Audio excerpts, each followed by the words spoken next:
बेटा सबसे पहले आपको इसमें जो एक वर्ड अंडरस्टैंड करना है वो है फॉरेन एक्सचेंज क्या होता है। पहले आप समझिए फॉरेन एक्सचेंज क्या होता है, फिर समझेंगे आप फॉरेन एक्सचेंज रेट क्या होता है। फॉरेन एक्सचेंज बहुत सीधा और क्लियर सा मतलब फॉरेन करेंसी। फॉरेन करेंसी को हम फॉरेन एक्सचेंज कहेंगे। हमारी अपनी करेंसी रुपीज है और उसके अलावा कोई भी फॉरेन करेंसी हमारे लिए फॉरेन एक्सचेंज कहलाएगी। ठीक है, तो अब यहाँ पे इसके बाद फॉरेन एक्सचेंज रेट क्या होता है बेटा, वो रेट जिस पर आप एक करेंसी के एक यूनिट को दूसरी करेंसी के साथ एक्सचेंज कर पाए। जैसे मैं आपको बोल रहा हूं कि अगर आपको एक अमेरिकी डॉलर चाहिए तो आपको इंडियन रुपीज में 70 रुपीज देने पड़ेंगे। तो मीन्स कि ये एक्सचेंज रेट को शो कर रहा है, ये कह रहा है कि अमेरिकी डॉलर का एक्सचेंज रेट 70 इंडियन रुपीज है। मतलब एक अमेरिका का डॉलर चाहिए तो आपको 70 इंडियन रुपीज देने पड़ेंगे और इसी रेट को फॉरेन एक्सचेंज रेट बोला गया। वो रेट जिस पर आप एक कंट्री की करेंसी के एक यूनिट के बदले में डोमेस्टिक करेंसी के कितने यूनिट देने वाले हैं, इसी रेट को फॉरेन एक्सचेंज रेट बोला गया। मैं चाहूंगा आप लगे हाथों बुक पर भी नजर डालें, देखिए क्या लिखा हुआ है। Foreign exchange rate refers to rate at which one currency is exchanged for other।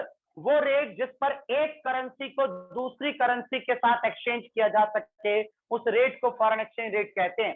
नीचे एग्जांपल भी गिवन है, जैसा कि मैंने बोला कि $1 इक्वल टू 70 रुपए, तो ये फॉरेन एक्सचेंज रेट है। अगर रुपीज की फॉर्म में बताएं तो $1 बराबर $1 डिवाइड बाय 70, डिवाइड करोगे तो $1 इज इक्वल टू है $0.14 के, $143 के इक्वल है। तो यही है आपका फॉरेन एक्सचेंज रेट। उम्मीद है मीनिंग सबको ठीक है। अगर आपसे कोई कहता है कि डिफाइन फॉरेन एक्सचेंज रेट तो आप मीनिंग बता सकते हो, वो रेट जिस पर एक कंट्री की करेंसी, या कंट्री मत बोलो, सिंपली बोलो कि एक करेंसी को जिस रेट पर दूसरी करेंसी से एक्सचेंज किया जाएगा उसी रेट को फॉरेन एक्सचेंज रेट कहते हैं। एग्जांपल सामने है। इसके बाद आपको यहाँ पे दो वर्ड समझ लेने चाहिए, एक करेंसी डेप्रिशिएशन और दूसरा करेंसी एप्रिशिएशन। ये दो मैं बिल्कुल बुक के सीरियल को फॉलो कर रहा हूँ। ठीक है, पहले जब मैंने पहले पढ़ाया था तो वो फिर मैंने अपनी तरीके से करवाया था चैप्टर को, अभी बुक वाइज जा रहा हूँ, जो टॉपिक लिखा है उसी को फॉलो कर रहा हूँ ताकि आप रीड कर पाए। ठीक है, तो दो वर्ड के बीच आपको डिफरेंस पता होना चाहिए, करेंसी एप्रिशिएशन और करेंसी डेप्रिशिएशन।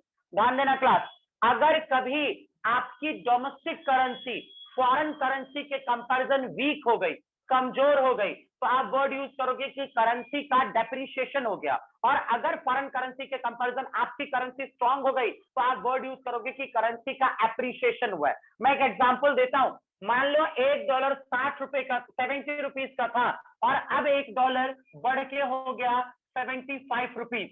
तो इसका मतलब है कि आपका इंडियन पैसा वीक हो गया है, कमजोर हो गया है। $1 के लिए पहले आपको बस 70 रुपए देने पड़ते थे और अब $1 के लिए 75 रुपए देने पड़ेंगे। तो इंडियन करेंसी वीक हो गई है, तो हम बोलेंगे कि हमारी करेंसी रुपीज का यहाँ पर डेप्रिशिएशन हो गया, भारतीय पैसों का डेप्रिशिएशन हो गया और डॉलर का यहाँ पे एप्रिशिएशन हो गया, फॉरेन करेंसी एप्रिशिएट हो गई है। अगर यहाँ पे उल्टा हो, मान लो $1 इक्वल टू अब हो गया है 65 रुपीज, पहले $1 के लिए आपको 70 रुपए देने पड़ते थे और अब मान लो आपको $1 के लिए बस 65 रुपए देने पड़ रहे हैं। तो इट मींस कि आपकी करेंसी इस बार स्ट्रांग हो गई, आपकी करेंसी जो है वैल्यूएबल हो गई, स्ट्रांग हो गई। तो आप यूज करोगे कि रुपीज का एप्रिशिएशन हो रहा है। ठीक है, और जो डॉलर है, डॉलर का क्या हो रहा है, डेप्रिशिएशन हो रहा है। ठीक है, उम्मीद है सबको ठीक है।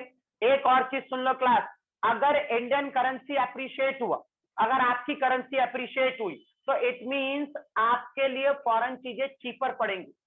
यहाँ पे इंडियन करेंसी क्या हुआ है, डेप्रिशिएट, यहाँ पे अप्रिशिएट हुआ है, इट मींस आपको अब फॉरेन चीजें सस्ती पड़ेंगी।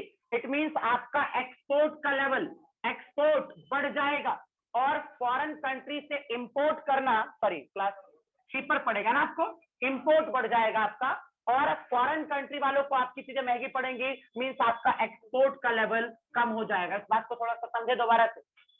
अगर आपकी करेंसी एप्रिशिएट हो गई तो मींस कि अब कम पैसों में आप वहां से ज्यादा चीजें खरीद सकते हो, है ना, तो आपका ज्यादा खरीद सकते हो ना, तो आपका इंपोर्ट बढ़ा आपके देश के लोगों को चीजें चीपर पड़ रही है तो आप वहां से ज्यादा खरीदोगे, और फॉरेन कंट्री वालों को आपके यहाँ की चीजें कॉस्टली लगेंगी क्योंकि उनका पैसा वीक हो गया, आपका अप्रिशिएट हो गया है ना, तो मीन्स कि आपका एक्सपोर्ट का लेवल डिक्रीज हो जाएगा। और इसका बिल्कुल उल्टा आप यहाँ पे सोचें, अगर आपकी करेंसी डेप्रिशिएट हो गई तो मीन्स कि उनको चीजें चीपर पड़ने वाली है, तो आपका एक्सपोर्ट का लेवल बढ़ेगा, और आपकी कंट्री में जो इंपोर्ट है, आपके देश के लोगों को महंगा पड़ने वाला है ना, तो आपकी कंट्री में जो इंपोर्ट है वो कम होगा। एक तो ये बात याद रखें, और एक छोटी सी बात और बोलूंगा बेटा मैं यहाँ पे, कि छोटा सा एक वर्ड है कि भाई देखो 3 मेथड होते हैं फॉरेन एक्सचेंज रेट को डिसाइड करने के, 3 मेथड होते हैं। 2 को सुनो, एक को तो हटा दो, 2 को सुनो। एक मेथड का नाम है फ्लेक्सिबल मेथड, उसके कुछ और भी नाम है मैं आगे बताऊंगा, फ्लेक्सिबल मतलब परिवर्तनशील, और एक मेथड है आपका फिक्स मेथड। तो देखो बेटा ये जो वर्ड है डेप्रिसिएशन और एप्रिसिएशन, ये तभी यूज किया जाता है जब method flexible method, fix method में यूज नहीं होता। फ्लेक्सिबल या फ्लोटिंग मेथड अगर है, अगर मेथड फ्लेक्सिबल या फ्लोटिंग मेथड है और इस मेथड के थ्रू आपकी करेंसी का रेट कम या ज्यादा हो रहा है, आपकी करेंसी वीक हो रही है, तो आप डेप्रिसिएशन बोल देना, आपकी करेंसी स्ट्रॉन्ग हो रही है आप एप्रिसिएशन बोलते हैं। अगर यहीं पे मेथड फ्लेक्सिबल की जगह पे फिक्स हो जाता है, फिक्स मेथड के बारे में बताऊंगा, फ्लेक्सिबल के बारे में भी आगे बताऊंगा। अगर मेथड फिक्स मेथड होता तो अगर आपकी करेंसी वीक हुई तो आप वर्ड डेप्रिसिएशन यूज नहीं करोगे। अगर आपकी करेंसी वीक हुई तो आप वर्ड डेप्रिसिएशन यूज नहीं करोगे, तो क्या वर्ड यूज होगा? डिवैल्यूएशन बोलोगे आप। तो आपको एक वर्ड यूज करना है डिवैल्यूएशन, हिंदी अवमूल्यन। और अगर फिक्स वाले मेथड की वजह से आपकी करेंसी स्ट्रांग हो गई तो आप फिर एप्रिसिएशन वर्ड यूज नहीं करोगे, आपको वर्ड यूज करना है रीवैल्यूएशन, हिंदी मूल्य वृद्धि, सॉरी हिंदी पुनः मूल्य, मूल्य वृद्धि पहले था, पुनः मूल्य। आप इस टॉपिक को, इस फंडे को एक बारी और शांति से सुने, मैं वापस से बोल दे रहा हूं। अगर करेंसी की वैल्यू कम हो गई, डोमेस्टिक करेंसी वीक हो गई, तो हम बोलेंगे डेप्रिसिएशन लगा, और स्ट्रॉन्ग हुआ हमारा पैसा तो एप्रिसिएशन। वीक कब होगा? जब रेट कम होगा तो हमारा पैसा स्ट्रॉन्ग होगा तो एप्रिसिएशन, और जब रेट बढ़ेगा तो हमारा पैसा वीक होगा, डेप्रिसिएशन। और ये 2 वर्ड एप्रिसिएशन डेप्रिसिएशन तब यूज करें जब मेथड है फ्लेक्सिबल या दूसरा नाम फ्लोटिंग। लेकिन अगर मेथड है फिक्स मेथड और तो आपका पैसा वीक हो रहा है, आपकी करेंसी वीक हो रही है, मतलब रेट बढ़ रहा है, रेट बढ़ रहा है तो आपकी करेंसी वीक होगी, तो फिर आप डेप्रिसिएशन वर्ड यूज ना करें, डिवैल्यूएशन वर्ड यूज करेंगे आप। ठीक है, ये एक माइनर सा डिफरेंस है डेप्रिसिएशन और devaluation of foreign currency, sorry currency में। और अगर आपका पैसा स्ट्रांग हुआ फिक्स मेथड की वजह से, मेथड फिक्स है और आपकी करेंसी की वैल्यू बढ़ गई क्योंकि रेट फॉरेन एक्सचेंज रेट कम हो गया फिक्स मेथड में, तो आपका पैसा एप्रिशिएट वर्ड यूज नहीं करेंगे, हुआ तो वही है लेकिन वर्ड एप्रिशिएट यूज नहीं करेंगे, वर्ड यूज करेंगे रिवैल्यूएट। ठीक है, आप बुक्स में आपको ये बुक से ये दिखा देता हूं आपको। पहले करेंसी डेप्रिसिएशन और करेंसी एप्रिसिएशन पे आ जाओ, पेज नंबर 11.2 पे आ जाओ, page number 11.2, currency depreciation currency appreciation. पहले तो देखना depreciation, currency depreciation refers to decrease in the value of domestic currency, domestic currency की वैल्यू कम हो गई, ठीक है, in terms of foreign currency. अगर फॉरेन करेंसी के कंपैरिजन आपका डोमेस्टिक पैसा वीक हो गया, इट्स कॉल्ड करेंसी डेप्रिसिएशन। ठीक है, और देखो ये कब होगा? जब रेट बढ़ेगा, $1.70 का था अभी 75 का हो गया, तो मतलब आपका पैसा वीक हो गया। फॉरेन करेंसी के कंपैरिजन आपका पैसा वीक हो गया, आपकी करेंसी का डेप्रिसिएशन, उनका एप्रिसिएशन। ठीक है, नीचे एग्जांपल लिखा हुआ है बेटा, देखिए देखिए क्या लिखा हुआ है एग्जांपल में, क्या लिखा है? $1.70 से 74 हो गया, बुक वाला दिखा रहा हूं मैं आपको, तो मींस कि आपका पैसा वीक हो गया, आपकी करेंसी का डेप्रिसिएशन, फॉरेन करेंसी का एप्रिसिएशन। वहीं पे नीचे करेंसी एप्रिसिएशन पे आ जाओ, currency appreciation refers to increase in the value of domestic currency. अगर डोमेस्टिक करेंसी की वैल्यू बढ़ गई, और क्यों? In terms of foreign currency, foreign currency की फॉर्म में अगर डोमेस्टिक करेंसी स्ट्रांग हो गया, कब होगा ऐसा? ऐसा कब होगा? जब रेट कम होगा। जब फॉरेन एक्सचेंज रेट कम होगा तो आपका पैसा स्ट्रांग हो जाएगा, फॉरेन करेंसी वीक हो जाएगी, तो इसको हम बोलेंगे कि हमारी करेंसी का एप्रिसिएशन हुआ, फॉरेन का डेप्रिसिएशन हुआ। एग्जांपल नीचे गिवन है, 74 से 70 हो गया, $1.74 से 70 हो गया। आ जाओ डिफरेंस पे आ जाओ, डिफरेंस पे आ जाओ, करेंसी डेप्रिसिएशन और करेंसी एप्रिसिएशन में क्या डिफरेंस है? बुक में लिखा हुआ है, पहला तो मीनिंग लिखा हुआ है, it refers to decrease in value of domestic currency in term of foreign currency. Domestic currency कमजोर हो गया फॉरेन करेंसी के कंपैरिजन, डेप्रिशिएशन। एप्रिशिएशन में देखो क्या लिखा हुआ है, it refers to increase in value of domestic currency. इस बार वैल्यू किसकी बढ़ी, डोमेस्टिक करेंसी की in terms of foreign currency. Clear सबको। एक्सपोर्ट इंपोर्ट पे क्या इंपैक्ट पड़ेगा मैं आपको बता चुका, अगर आपकी करेंसी डेप्रिशिएट है तो क्या होगा, अगर आपकी करेंसी डेप्रिशिएट है, रुपया डेप्रिशिएट है, तो एक्सपोर्ट बढ़ेगा, क्योंकि फॉरेन कंट्री वालों को आपकी चीजें चीपर पड़ेंगी तो वो ज्यादा खरीदेंगे, एक्सपोर्ट बढ़ेगा, और इंपोर्ट घटेगा क्योंकि आपका पैसा वीक हो गया, आपको महंगा पड़ेगा, इंपोर्ट कम हो जाए। और करेंसी एप्रिशिएशन में क्या होगा, अगर आपका पैसा एप्रिशिएट हो गया तो क्या होगा, तो इंपोर्ट का लेवल आपके यहाँ पे बढ़ेगा, क्योंकि आपको चीजें चीपर पड़ेंगी फॉरेन कंट्री से, तो आप इंपोर्ट ज्यादा करोगे, और एक्सपोर्ट का लेवल आपका घटेगा। आप एक बारी मेरे साथ आ जाओ पेज नंबर 11.4 पे, और वहीं पे वर्ड है डिवैल्यूएशन एंड रीवैल्यूएशन। मिल गया होगा सबको, यही सेम स्टोरी, लेकिन मेथड अगर फ्लेक्सिबल नहीं है, मेथड फिक्स है, तो फिर हम डेप्रिशिएशन एप्रिशिएशन वर्ड यूज नहीं करेंगे, हम वर्ड यूज करेंगे डिवैल्यूएशन और रीवैल्यूएशन। देखो क्या लिखा है, ध्यान दो, page number 11.4, devaluation refers to reduction in the value of domestic currency. Domestic currency की वैल्यू घट जाना, अरे डेप्रिशिएशन में भी तो ही होता था, डेप्रिशिएशन में भी तो डोमेस्टिक करेंसी की वैल्यू कम हो जाती थी, लेकिन क्या लिखा है साथ में आगे, by the government, by the government. अगर सरकार ने, फिक्स मेथड में होता है गवर्नमेंट, अगर गवर्नमेंट ने डोमेस्टिक पैसे की वैल्यू घटा दी तो इट्स कॉल्ड डिवैल्यूएशन, और फ्लेक्सिबल मेथड में हुआ तो इट्स कॉल्ड डेप्रिशिएशन। और देखो रिवैल्यूएशन के बारे में भी पढ़ लो, revaluation refers to increase in value of domestic currency. अगर डोमेस्टिक करेंसी की वैल्यू बढ़ गई तो उसे रिवैल्यूएशन बोल रहा है, तो एप्रिशिएशन में भी तो यही होता था, लेकिन एप्रिशिएशन में क्या है, फ्लेक्सिबल मार्केट में होता था, और रिवैल्यूएशन देखो आगे क्या लिखा हुआ है, बाय द गवर्नमेंट। ठीक है, एग्जामिनर कई बार एक क्वेश्चन बच्चों के सामने रखता है कि क्या डिवैल्यूएशन और डेप्रिशिएशन दोनों एक ही बात है, ट्रू और फॉल्स, दोनों सेम है, ट्रू या फॉल्स, तो फॉल्स भाई, अलग है, मार्केट की वजह से हुआ, फॉरेन एक्सचेंज मार्केट में फ्लेक्सिबल मेथड की वजह से हुआ तो डेप्रिशिएशन, और गवर्नमेंट ने किया तो डिवैल्यूएशन। नीचे वहीं पे 11.4 में, वहीं पे 11.4 में डिफरेंस देख लीजिए, 11.4 पे डिफरेंस देखिए, डिवैल्यूएशन एंड डेप्रिशिएशन। मीनिंग दोबारा वही, तुम कहोगे पका रहा है बार बार एक ही बात बोल के, अब लिखा ही वो है तो मैं क्या करूं। Devaluation refers to reduction in the price of domestic currency. Devaluation मतलब डोमेस्टिक करेंसी वीक हो गया है ना, in term of foreign currency, foreign currency के कंपैरिजन, अंडर कौन से मेथड में, अंडर क्या लिखा है, under fix exchange rate method, और उधर क्या लिखा है, under flexible exchange rate method. Depreciation तब जब मेथड क्या है, फिक्स है ना, और डिवैल्यूएशन तब जब मेथड फिक्स है, और डेप्रिशिएशन तब जब मेथड फ्लेक्सिबल। कह रहा है कौन करेगा, देखो क्या लिखा है, डिवैल्यूएशन कौन करेगा, गवर्नमेंट, और डेप्रिशिएशन कौन करेगी, डिमांड एंड सप्लाई। किसकी डिमांड सप्लाई, फॉरेन करेंसी की, विदेशी पैसे की। एक्सचेंज रेट सिस्टम क्या कह रहे हैं कि भाई ये कब होगा, डिवैल्यूएशन कब होगा, फिक्स वाले मेथड में, और डेप्रिशिएशन कब होगा, फ्लेक्सिबल वाले मेथड में। ठीक है, दो के तो आपको आपके आगे नाम भी मैंने बोल दिए, ठीक है, तीसरे का नहीं बोला, आगे बताऊंगा। तो तीन में से सबसे पहला जो है वो आपकी बुक के हिसाब से फिक्स मेथड है, पहले हम उसकी बात कर लेते हैं, थोड़ा तो आप पहले ही सुन चुके हैं।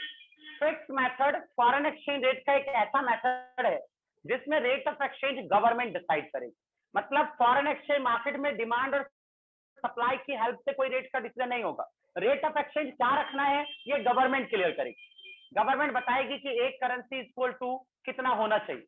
ठीक है, पहला ध्यान रहेगा सबको, रेट ऑफ एक्सचेंज का डिसीजन फिक्स मेथड में गवर्नमेंट करेगी। और थोड़ी सी बात और सुनना, फिक्स मेथड फर्दर दो पार्ट में क्लासिफाइड है, एक है गोल्ड सिस्टम होता है, और ब्रिटेन वुड सिस्टम क्या होता है। भाई देखो पहले लोग गोल्ड सिस्टम फॉलो करते थे, पहले बहुत सारी कंट्री गोल्ड सिस्टम फॉलो करती थी फॉरेन एक्सचेंज रेट की। उस सिस्टम में क्या होता था, हर कंट्री को अपनी करेंसी को गोल्ड में डिफाइन करना होता था। फॉर एग्जांपल एक डॉलर ले लेते हैं, एक डॉलर 2 ग्राम गोल्ड के, एक डॉलर की वैल्यू 2 ग्राम गोल्ड। अब ये कैसे पता लगेगा कितने ग्राम गोल्ड का एक डॉलर, उस देश के पास टोटल कितना गोल्ड है डिवाइडेड बाय उस देश के पास टोटल नंबर ऑफ करेंसी कितनी, डिवाइड करके पता लग जाएगा। तो मान लो अमेरिका ने बताया भैया हमारा $1 बराबर 2 ग्राम गोल्ड, ठीक है, और दूसरी कंट्री ने बताया मान लो कि हमारा 1 पौंड बराबर 4 ग्राम गोल्ड।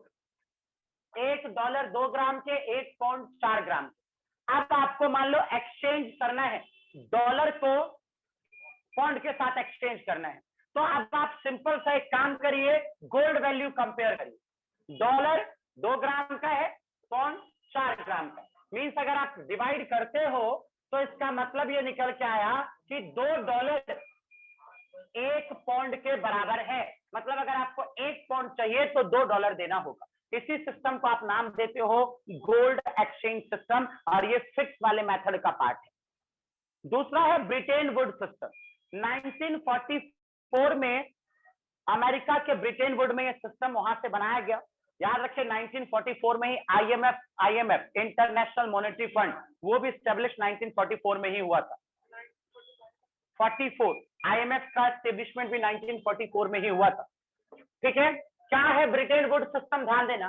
इस सिस्टम में यह बोला गया कि हर कंट्री को अपनी करेंसी को डॉलर की फॉर्म में डिफाइन करना है।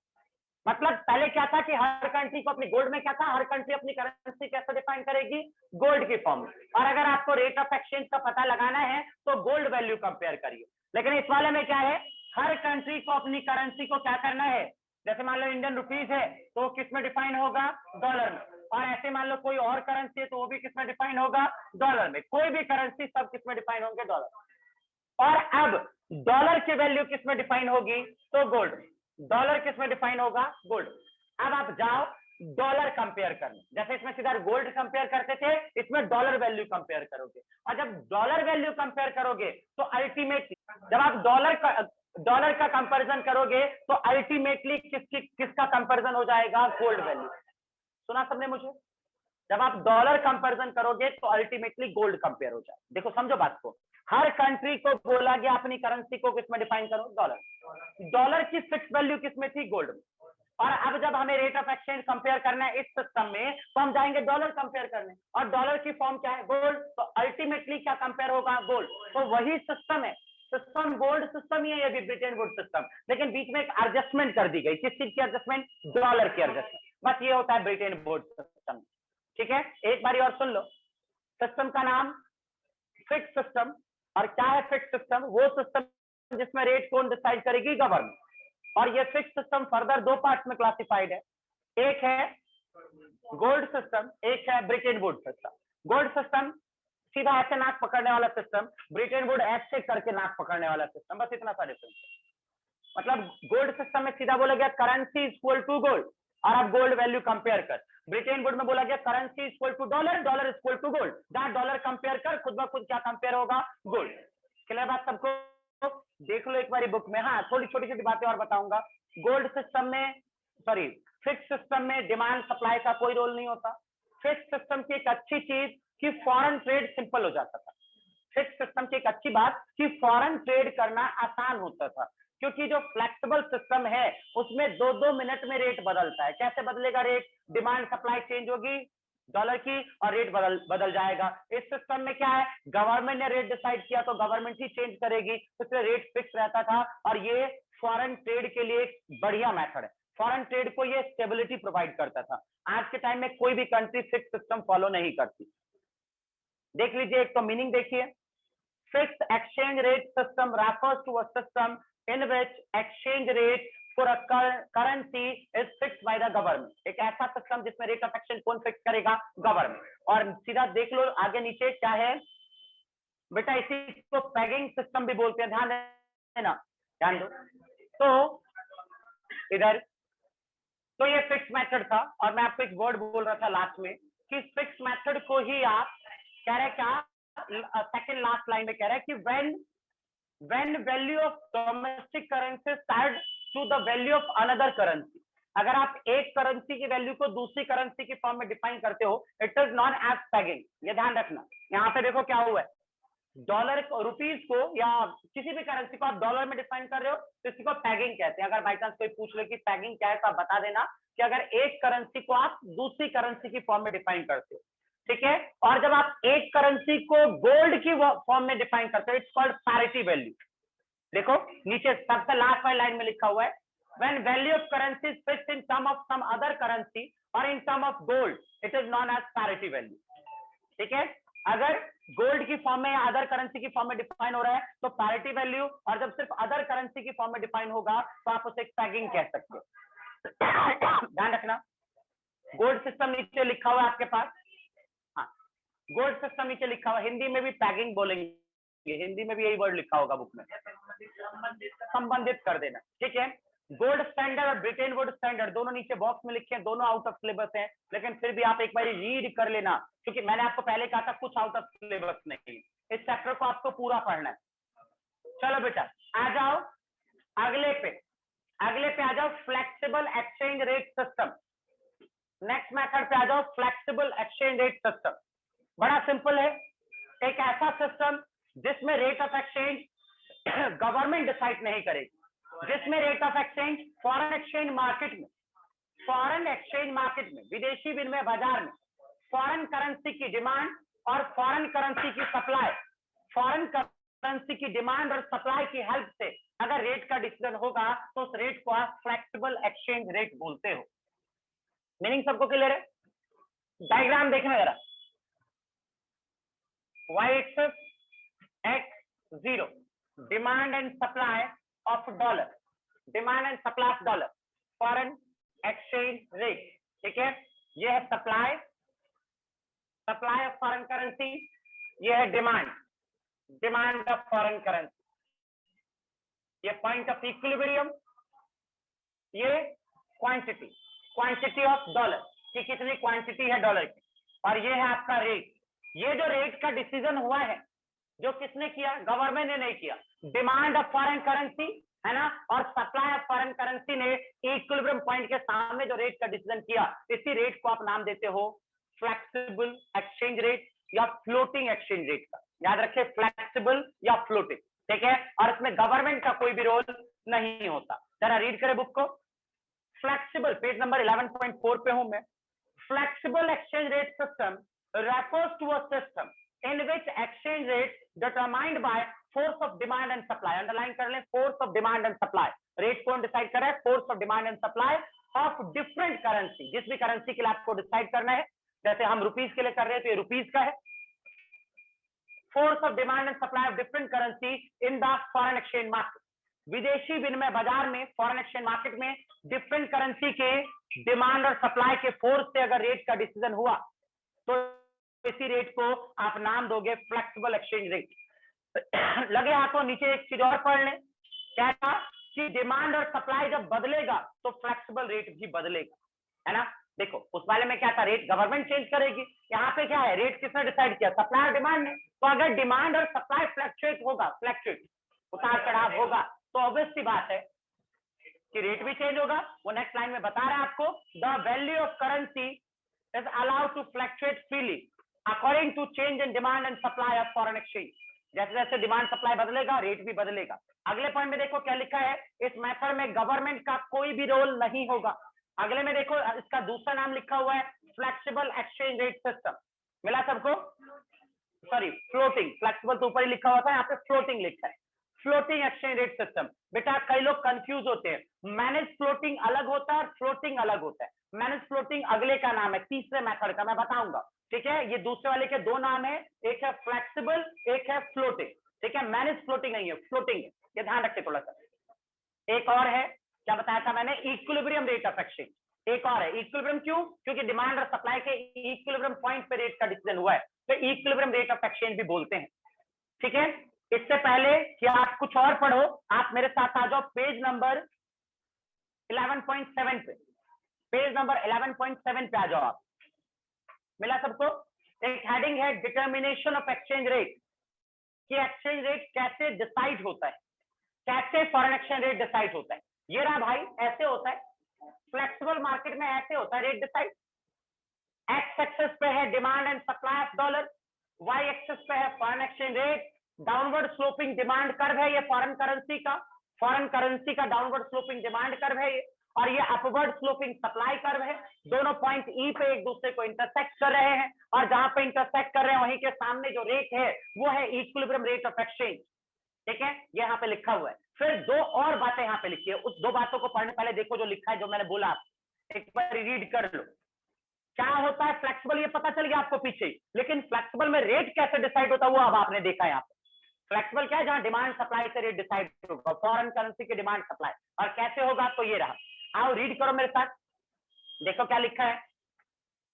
The equilibrium exchange rate is determined at a level where the demand of foreign exchange is equal to supply of foreign exchange। अबे हम पीछे पढ़ के आए कि भाई इक्विलिब्रियम रेट तब डिसाइड होगा जब डिमांड सप्लाई इंटरसेक्ट करेगा। नीचे लिखा है इन द डायग्राम क्या है भाई, डिमांड और सप्लाई को कहां पर रिप्रेजेंट किया हमने, एक्स एक्सिस पे। देखो demand supply of dollar X axis, Y axis पे क्या रिप्रेजेंट किया हमने, फॉरेन एक्सचेंज रेट को रिप्रेजेंट किया। डीडी क्या है, downward sloping demand curve, SS क्या है, अपवर्ड स्लोपिंग सप्लाई कर, और दोनों एक दूसरे को कहां पे इंटरसेक्ट कर रहे हैं, पॉइंट ई पे। तो मतलब इक्विलिब्रियम कहां पे, पॉइंट ई पे। और इस टाइम पे रेट क्या है, the equilibrium exchange rate, equilibrium exchange rate क्या है, ओआर, और इक्विलिब्रियम क्वांटिटी क्या है, ओक्यू। यहां तक किसी को कोई प्रॉब्लम नहीं। दो बातें और बताऊंगा इसके बारे में, जरा सुनना। ये सोच के मत सुनो कि पेपर में आएगा नहीं आएगा, बुक में है, पढ़ लेना, ठीक है। अगर कभी मार्केट में रेट इक्विलिब्रियम से ज्यादा हो गया, अभी इक्विलिब्रियम रेट क्या है, ओआर, अगर कभी रेट इससे ज्यादा हो गया, फॉर एग्जांपल रेट OR2 हो गया, OR2, तो समझे क्या हुआ, OR2 होने से सप्लाई ज्यादा हो गई फॉरेन करेंसी की, सप्लाई जो है वो इंक्रीज हो गई, और डिमांड, फॉरेन करेंसी का डिमांड कम हो गया, सप्लाई ज्यादा, सप्लाई यहां चला गया, डिमांड पीछे चला गया। हाँ ना, रेट के बढ़ते ही सप्लाई ज्यादा हो गया और डिमांड कम हो गया। आप देख रहे हो, रेट को जैसे मैं यहां ले गया और आगे मैंने बढ़ाया तो सप्लाई ज्यादा हो गया और डिमांड कम हो गया, मींस की एक्सेस सप्लाई हो गया, एक्सेस सप्लाई, फॉरेन करेंसी का सप्लाई ज्यादा है और डिमांड कम है।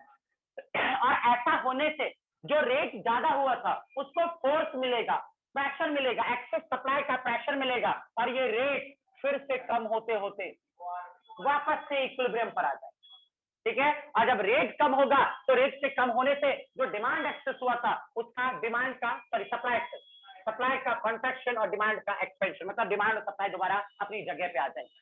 सप्लाई जो ज्यादा हो गया था उसका कॉन्ट्रैक्शन होके वो दोबारा ई पे आ जाएगा, और जो डिमांड कम था उसका एक्सपेंशन होके वो दोबारा ई पे आ जाएगा, ठीक है। यहां तक सबको।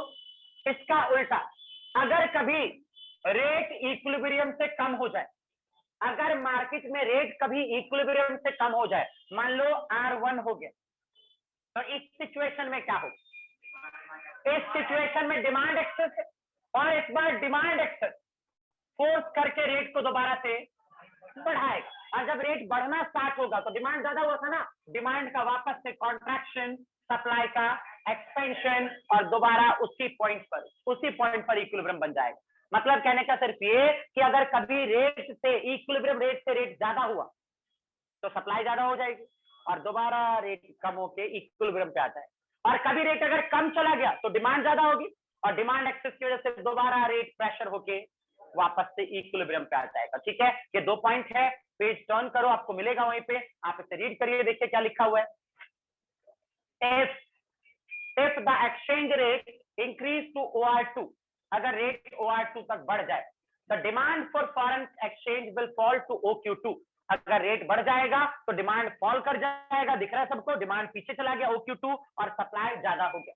तो लिखा है कि सिचुएशन है एक्सेस सप्लाई की, excess supply, as a result excess supply होने की वजह से जो रेट था, जो OR2 हुआ था, वो वापस से घटते घटते OR तक आ जाएगा। क्या लगा सबको?